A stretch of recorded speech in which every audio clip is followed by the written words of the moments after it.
Welcome into the latest edition of the Big Dog Show with my guy Marcedes Lewis of the Chicago Bears, one of their captains. I'm David Kaplan. It's brought to you by our great partners at Chicagoland and Northwest Indiana Chevy dealers and our friends at Ankin Law, 312-6 million for the great Howard Ankin.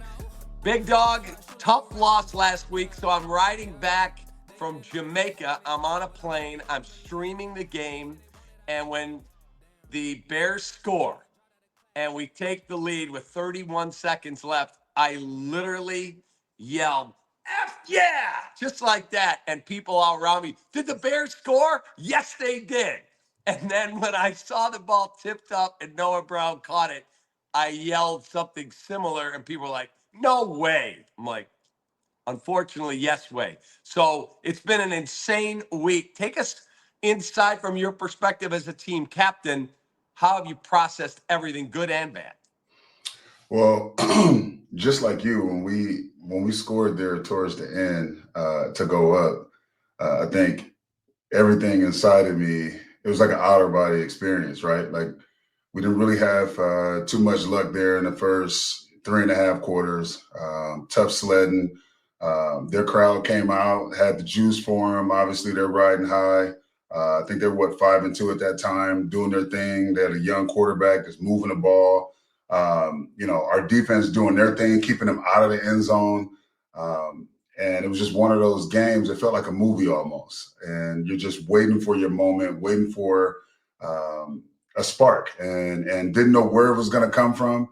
But you just have that childlike faith and to keep going out there every single series, just working hard, knowing or kind of hoping something was going to happen.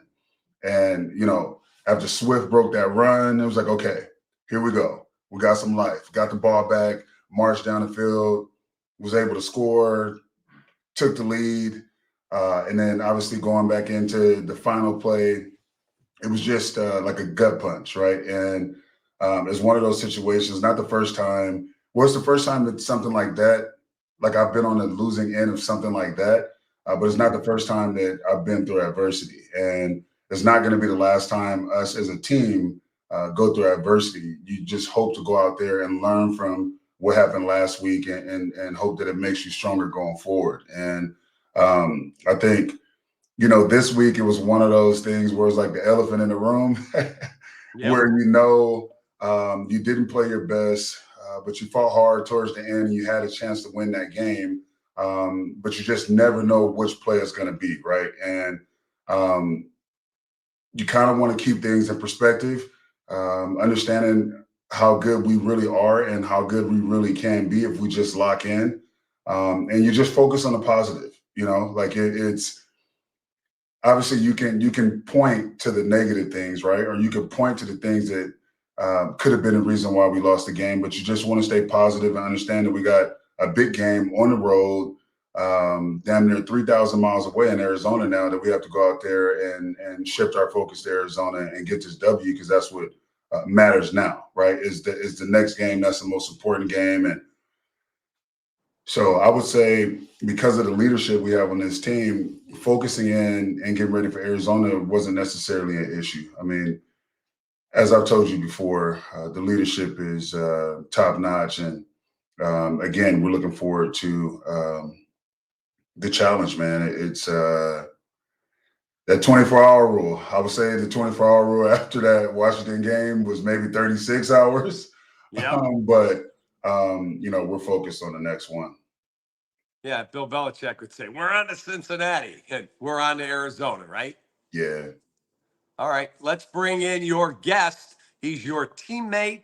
He's a fellow captain. He's a two-time first-team All-Pro safety, and he's a great dude. He is Kevin Byard of the Chicago Bears. KB, Big Dog and I were just talking about it's a trying week, and in a week where it's so trying, where everybody's coming at the coaches and the assistants, and they will lock in on you and Marcedes and guys who are in a leadership role. Is this one of the more trying weeks you've had to deal with in your career?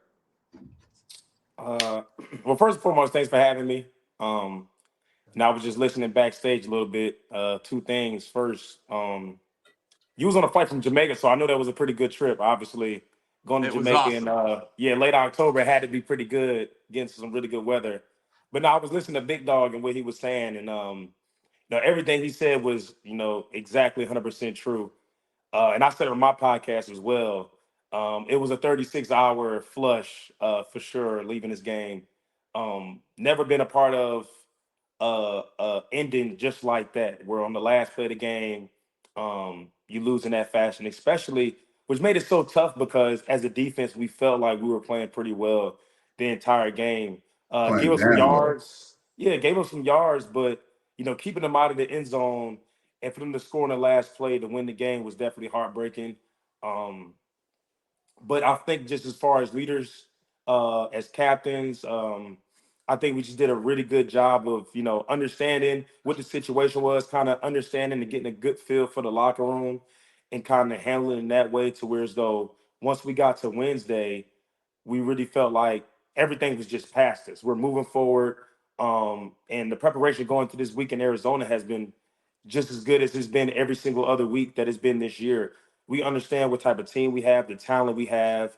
We also understand that we haven't been playing to the standard and expectation that we want to week in and week out.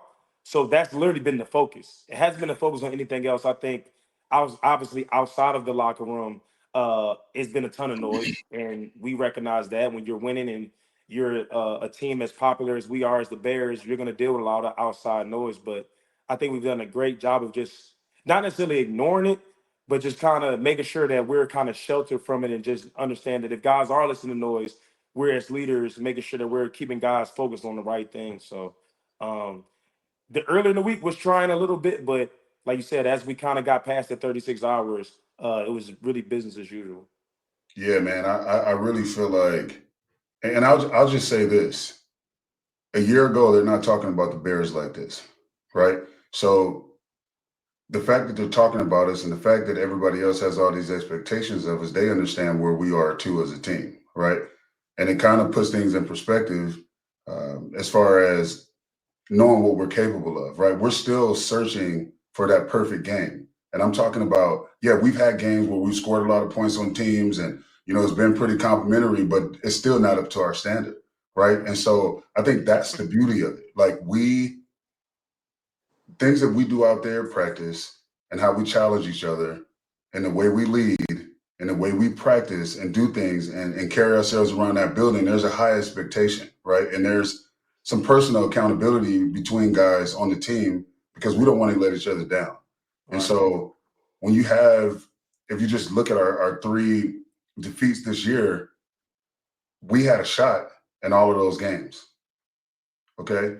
And it's a situation where if we just focus in just a little bit, be able to take some of these experiences from those defeats and actually carry it over, we're Right. going to be a really good team towards the end as well, right? Like that's what it's about. It's about being able to take those lessons and then learn from those lessons, look in the mirror, confront the truth, and just stack these ones, right? And so here we are now, a chance to show our resolve, going to Arizona and play good football, good, sound, smart football, and come out of there with a victory against a team that's 3-1 their last four as well, right? They're playing really well too right now. And to go out there in that environment, in their home, and do what we do, I'm just looking forward to the opportunity.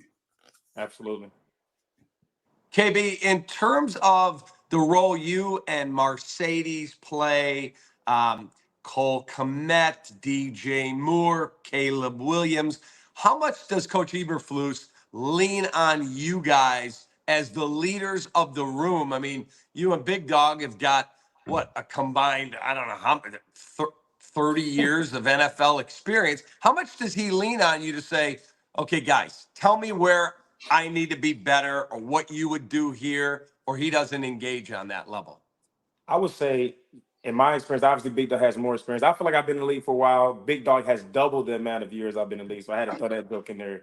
But no, honestly, I feel like he leans more on veteran leadership more than I ever been a part of any coach. Um, just like the weekly, not only like 2 times a week, the weekly check-ins with the veterans, even if it's a slight change in um meeting schedule, if it's a change on some travel stuff, he literally asks us how we feel about certain things. Most coaches, you may have a guy or two here and there that you kind of ask, but he's leaned heavily on veteran leadership. And I feel like the reason why he does that is because he knows that he has great leaders on the team. He knows that if obviously if he includes us in all these other different conversations, that he understands that we're going to hold our part as far as the locker room, spreading out the right message, and those type of things. So I think as far as just as a coach and just we always talk about. I mean, in football, it's a lot. It's I would say it's ego driven, but there are going to be egos all over the place, right? Because this is an alpha male business. You're going to have a lot of alpha males in the room, and I just think that as far as the leaders we have, and including coach, we all do a great job of just checking our egos at the door and understanding that the conversations that are being had sometimes that are within our group, when you have a lot of alpha males in there are things that are going to be said that needs to be said, but I think at the same time, it's all in the spirit of winning and wanting to be great. So, because like I said, we're 4-3. Like Big Dog said, we feel like we should be undefeated. You know what I'm saying? To be honest, we're still trying to, as a team, figure out, how to win these tough games on the road versus playoff teams or whatever it may be. And we also understand that, it's going to take the best players playing well, but it's going to take us being able to lock in on all little small details of everything, because it's easier to when you're at home and you got the crowd in it, but when you're going to somebody else's territory, you have to go in there and take something. So I think that that's our focus this week, is understand that we're going into a hostile environment, going into a team that's winning their division right now. It's going to take everything for us. Not only we're going to be physically exhausted, we should be mentally exhausted too. And I think that's just the main focus. And like I said, I think that's why he can lean on veteran leadership, because you hear the way Big Dog speaks, you hear the way I speak. Like, as a coach, I just think that it's flukes. Sometimes he knows he could just step back. You know what I mean? Because I know my veteran leaders already, a message that I want to get across to the locker room, they already got it. You know what I mean? Like, I don't even have to say anything. I mean, I think it's a good job that he does talk to us, but the message that he wants to spread to the locker room, we already had it down pat. So he can kind of understand that, hey, I can kind of sit back and do my thing as a coach and know that my veteran leaders are going to make sure that no matter what adversity we face, um, they're going to handle it. So, No, I totally agree with that, and I think you nailed it, bro. Like it's I maybe been around maybe two other coaches that really leaned on, like truly leaned on the leadership as much as Flus has this year. And one of them is Gus Bradley, and the other one is Jack Del Rio. When I was in Jacksonville, when I first started out, and obviously for me getting here last year, it was he. There was an attempt, right, to kind of lean on the leadership, but it wasn't like how it is now. And I think that speaks to the men that are in our locker room and in our building now, right? Um, you want it to be a player-led team, but the players are going to you have to take that responsibility, right? Like the coach he's just not going to hand you the keys. Like, all right, here you guys go. I trust that you're going to get the right message out to the guys. I think this year, as a collective, what we have in our leadership is just different. And if I'm a guy, whether I'm a head coach, a GM, president, owner of a ball club, I'm sitting back and looking at this like we got something, right? Like we got guys, the leaders that are going to go out there, lead by example, always hold the team in high regard, make sure that everybody in the locker room is pulling in the same direction. And then when you get to the field, those same guys are going to be the guys that are leading practice, right? And want to go out there and have perfect practices, making sure if you see somebody down or you see somebody make a mistake or drop a ball or miss a fit on defense or whatever, that those leaders are actually pulling those guys aside and taking those guys along. Like that's what great leadership is to me, right? Is when the coach doesn't have to tell you anything, right? As a leader, you're coaching yourself because you already know where you want to be and aesthetically how it's supposed to look. And I think we've taken a step this year doing that. And I'm grateful, obviously. Like I have this year, maybe another year, one more. I want to play one more to be around, men that understand and they get it, right? So like even coming off that defeat last week, yes, it sucked, right? Like almost like unexplainable. I feel like I was in a nightmare. At one point, I felt like I was in a dream. And then literally 30 seconds later, I felt like I was in a nightmare. I feel like my emotions were just like literally like this. And like I said before, when I say a movie, like I truly meant that because it's you can't make this up, right? Like it's situations where like literally that's a prayer, right? It's a Hail Mary. It's a prayer. It's absolutely. And all bullshit aside, right? We've talked to Tyreek. He apologized to the team. That is what it is, right? Right. Even if, let's just say Tyreek was where he was supposed to be, everybody was boxing out, it's still a shot. It's still a 50-50 depending on the trajectory of the ball, the spin on the ball, the light coming in somebody, a DB's eyes to where he can't get to his normal launch point. You just never know what's going to happen, right? Right.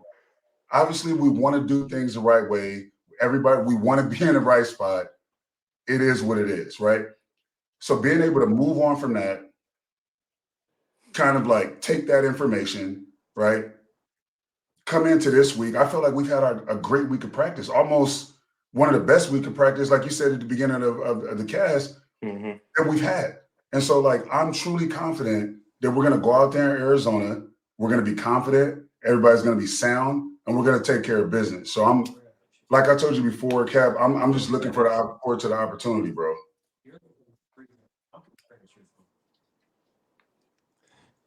In terms of, you said you guys talked to Tyreek. I said on the radio this morning, this is not high school. This is not Pop Warner. This is professional sports. And if Brisker can't go and Gordon can't go, like saying he's not going to start, we're just trying to win football games, man. And as long as the guys in that room, the 53 men, feel like we've addressed it, we've moved on, I don't know if any other punishment is necessary. Is that a fair statement? Yeah, so I had a question in the media this week, and they asked me, I guess, after Fluke spoke, and I guess he kind of said something to the effect that, like, you're going to keep whatever punishment, whatever, just in-house or something like that. And they asked me, was like, well, do you think that he needed to be, Fluke should say something publicly about his punishment, or do you feel like whatever his punishment is doesn't suffice? I just said, number one, I don't know what his punishment is going to be. Whatever conversation that he had with Flus or with polls about what's going to happen, that's that's kind of things that I stay out of it. My thing is that, number one, I got to play safe with the Chicago Bears, right? I got to handle my business first and foremost, to be worried about, oh, if this guy is going to be out there or not. Now, like you said, we're in the business of winning, right? And at the end of the day, Tyreek has helped us win football games, right? Yep. To sit here and say that Tyreek was the reason we lost the game because of the results that happened, I think it's kind of unfair to say. You know what I'm saying? That's just me personally. Did he have his best game? No, he didn't. Was there some other guys out there that probably didn't have their best games? No. So it's so hard to always point to one play losing the football game, because I just don't agree with that. And I think that Tyreek, just within itself, um, he's matured for sure. Since I first got him, since I first got here, watching it where he is now, and I think that watching him throughout this week and how he's taken the criticism, and because we all got social media, especially the generation younger than me, everybody gets social media way more than I probably am and pay attention to him a lot more. The way he's handled this week has been great in my opinion. Um, Obviously, coach spoke about it, and we're still behind Tyreek. Tariq's going to play in the game. You know what I mean? I don't know what's going to happen as far as starting out. I know he's going to be playing. I know he's going to be out there. He's been out there this week at practice and everything. So we're going to need him. You know what I mean? We're going to need him to play great ball. Obviously, we have other injuries and things like that. At the end of the day, I just think that going forward, just with him and how he preps himself, I think this possibly could be the best thing that's happened to him. That's going to Learning happen to him in his experience. career. You know what I mean? Because now, and I just want to kind of speak on this because I know it's kind of like a hot topic this week, and it's not necessarily has anything to do with Tyreek himself, but like the whole Anthony Richardson situation, right? I seen Now, obviously, he made the comments about he was tired, and obviously he got benched this week or whatever. I seen Cam Newton was on First Take this morning, and he made a great comment, which is pretty much saying how like I saw that. and Cole said the same thing earlier, talking about like about respecting the game. You know what I mean? Like I think that and Anthony Richards said something like a podcast earlier in the season or early in the off season was like that college football is harder than the NFL, right? Which is I think is a ridiculous statement that he made. But I just think it shows that, some of the younger generation, you know what I'm saying? Like it's about respecting the game. And I think that now him going through that, and the same thing I hope for Anthony Richardson that he's not playing right now, it could be the best thing to happen to him in his career. Because I think Tyreek going forward, like he understands, like, okay, well, boom, like I have to be locked in 24/7 because this game is not easy. This is not high school, college, park Nope. ball, where I can be locked. I'm talking shit to the fans, they turn around and be locked in. No, you have to be locked in 24/7. That's why I just said that in Arizona, you're gonna be physically exhausted, but mentally exhausted as well. That's how you gotta go into these games on the road. That's how you win on the road.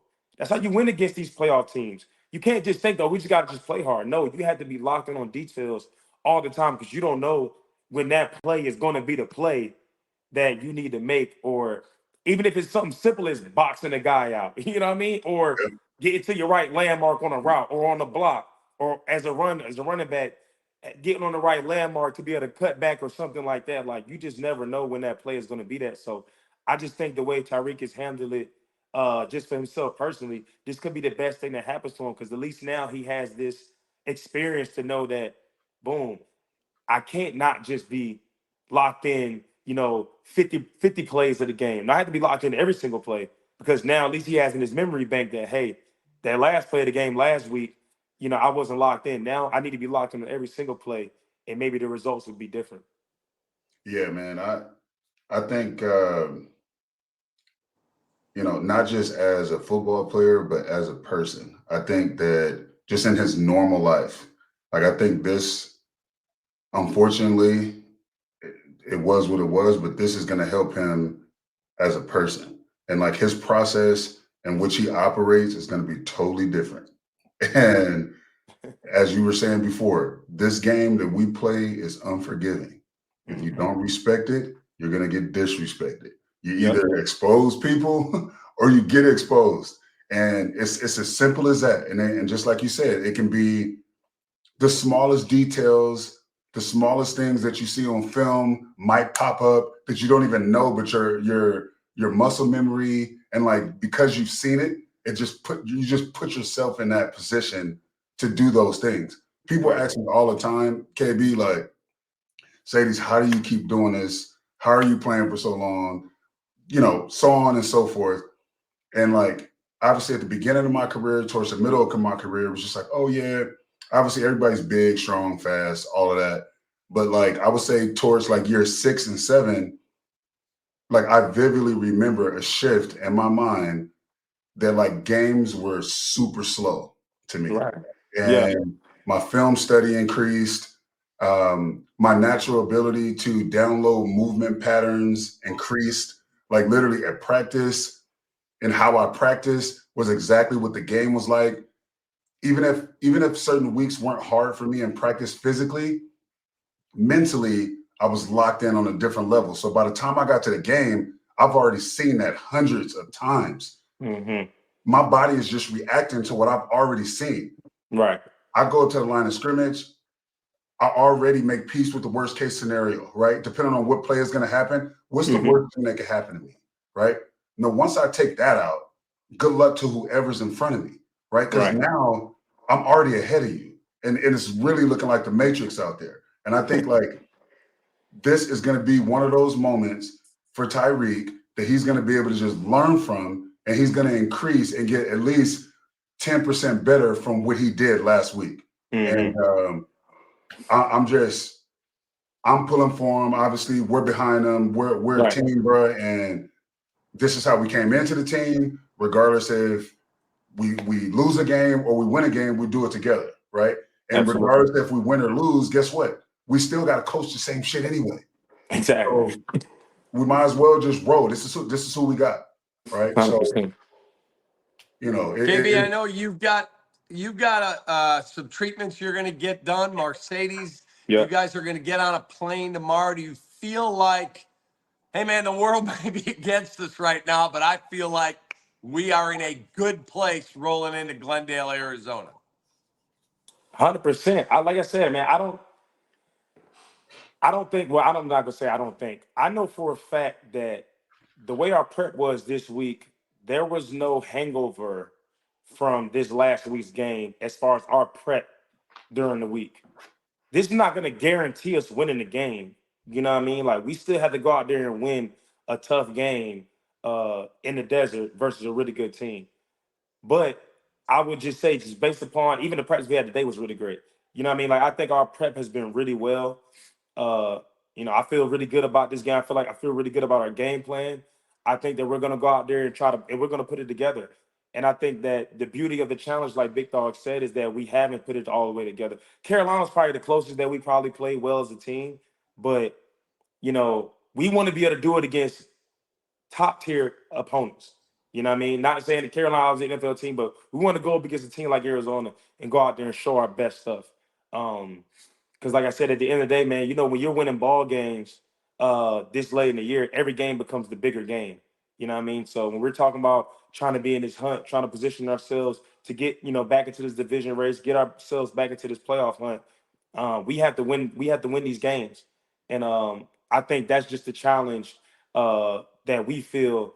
And I feel like we're going to step to the challenge. Like you said, our leaders, we're going to lead not only just how we led throughout this week. I think we're going to go out there and play our best ball as leaders, and we're going to try to carry this team to a victory. Because that's what it is, man. When you talk about these games, best players got to play well, and I feel confident that we will. And yeah, I feel really good about this game. Honestly, I feel really good about this week for sure. I feel like you know, we have the guys and we have the locker room and the team to be able to handle this adversity and go out there, like you said, and put on a really good showing and not have any type of hangover based upon the results of last week, because we are in a results-based business. But in our team, in our locker room, and just in life, period, you have to be more process driven. You know what I'm saying? I think our process this week has been very well. So, if you have a really good process, you can only expect good things to come from that. So I'm Absolutely. expecting good things this weekend. Well, KB, we'll let you go. Travel safely, man. And we look forward to talking to you again very, very soon. I appreciate it. Good seeing you, Appreciate Cap. you, boy. Big dog. See you You tomorrow, too. bro. No doubt. Yes, sir. So, Big Dog, I go on my Twitter, like I live on it. It's what I do. And, I get all my news, I get all my sports. And so I'm on there the other day, and we talked to your guy, John Gordon, a few weeks ago. And John Gordon has some of the best motivational stuff. I mean, I talked to you about the energy bus. John Gordon, though, had this post, and I sent it to all my kids. It says, "Don't seek happiness. Decide to work with passion and purpose, and happiness will find you." And as soon as I saw it, I'm like, that's Marcedes Lewis. That is Sadie's right there. And that is who I am. I found something that makes me happy because I've got passion and purpose in what I'm doing. And I think that's why you're still playing 19 years after you got drafted. Is that fair? Absolutely, man. And obviously, like we've talked at length off camera, um, it's easier said than done, right? Yep. And because naturally we can be results driven, so you lose sight of the process and you lose sight of the journey. It's hard to kind of compartmentalize and lock in just day to day, 1 hour at a time, one day, 1 week, 1 month, 1 quarter, 1 year at a time, right? Right. Right. And that's why it's important to develop certain tools to help you and to buzz the tower, meaning to always remind you, right? When you look at boxers or MMA fighters and you see them with their hands up and they're touching their forehead, that's not to look cool, right? It's to remind them to keep their hands up, right? Yep. And even the champions, they still have to remind themselves to keep their hands up, right? Because naturally, you get in the habit, you throw a good strike, you stay in the pocket, you watch your work, and then you get countered, you get hit in the face, right? And so it's always good to buzz the tower. And sometimes, like for me, it's positive self-talk. Sometimes for me, it's good, like referring back to my notes. There's self-help books that I have just sitting around the house that sometimes that I've highlighted or have bookmarked that I'll just open up halfway through the book and be like, oh, okay, right? Like that puts me back in alignment. And so, that's always been it's always been about getting better every day and being your personal best every day. And that looks different for everybody, every individual person out here breathing, right? My process is mine. Can't nobody slow it down or speed it up but me. And I own that, right? And for me, it's just about all of those that I come in contact with, or all of my close friends and my family, is continuing to spread that love and spread that education so that my vortex is always protected with positive energy. And being focused on the journey has given me the opportunity to be able to do that. Right. And I think there are people that unfortunately, go through their life and every day they just kind of just go. They don't have a process. And I don't care if you're an Uber driver, if you are a waitress, a waiter, a flight attendant, a football player, or a doctor. If you've got a process and you're passionate about what you're doing, you'll be good at it. You'll be good at it. Like it keeps you locked in and it keeps you connected to the goal daily, right? Like if I didn't have a process, I would just be out here just like a chicken with my head cut off, right? Like Exactly.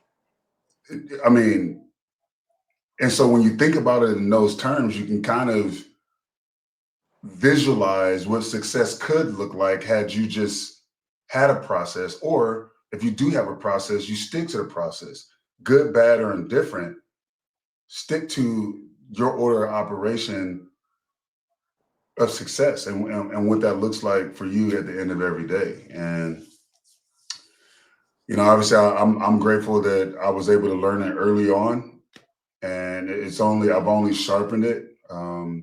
Here I sit now at 40 years old, but I'm truly grateful. You should be. Hey, before I let you go, can we get the offense going earlier in the game, please? It'll allow me to relax. Can we please? I mean, I'm gonna be optimistic about it. This is the week we're gonna start fast. This is the Love week it. we're gonna start early. We're gonna score early and often, start fast, and put points up early, man. Like you already know it's hard. It's hard to score in this league, right? Yep. So let's just say this: like if we're starting fast, let's just say no 3 and outs, right? Yes. Let's possess the ball. How about that? Okay. Yes. Let's just start with that. Let's possess the ball. Let's keep our defense off the field. And let's score. Let's get points after every drive. I'll just say that. By the way, I pick all the NFL games, and I picked the Jets last night. My kids are all going, the Jets are going to get killed. And I said, Aaron throws at least 2, if not 3 touchdowns, and the Jets are going to win. And at halftime, I'm getting texts. I was with one of my kids. He's like, told you, they're down. And I said, game ain't over, buddy. Game ain't over. And then there's Aaron delivering. Great catch by Garrett Wilson. He hits Devontae. And bingo, they win. Yeah. So I thought it was cool. That was vintage right there. When A-Rod is on his stuff, man, he's the best. He's the best walking the earth throwing that ball, bro. Like it's just the way, again, it's the way he goes about it. It's his process. It's his mind manipulating defenses and changing things at the line of scrimmage based on the coverages you have. And you can never be right? Like, unless you get pressure on that guy, he's going to dice you up, He's going to get you. I talked to Devontae this morning. It was good to see him have one of those games. First touchdown as a Jet. I know everybody expected it to be like this storybook thing right away, but as you can see, what me and KB was talking to earlier, it's hard to score in this league, and it's not easy, right? Like, regardless if you played on a team with somebody or not, certain things have to happen, especially in a game of football. A lot of things have to go right just to get a 4-yard gain in the run game. Yep. You know what I mean? Like, it's literally that. The margin for error is that small. So it was good to see A-Rod and Devontae connect and them get on the board. All right, let's go get a win. I think Caleb has a big game this week, so let's see. And I do remember a guy who I'm friends with named Marcedes Lewis scored against Arizona last year. Yeah, man. It's all good, bro. We're looking forward to going out there. I think Caleb has had a great week of practice, so we'll be 1 week better this time around. All right, well, you'll only be 1-0 this week. That's what my friend taught me. That's it, man. I appreciate you, brother. I appreciate you. Have a great trip to Arizona. I'll see you when you get back. Thank you, bro. All right, there he is. The Big Dog Show brought to you by the Chicagoland and Northwest Indiana Chevy dealers and our fine friends at Ankin Law 312-6 million. For Marcedes, for KB, Kevin Byard, I'm Cap. Take that. Peace. I swear I shoot like Berettas. Yeah. They getting nervous, I seen it. What I seen wouldn't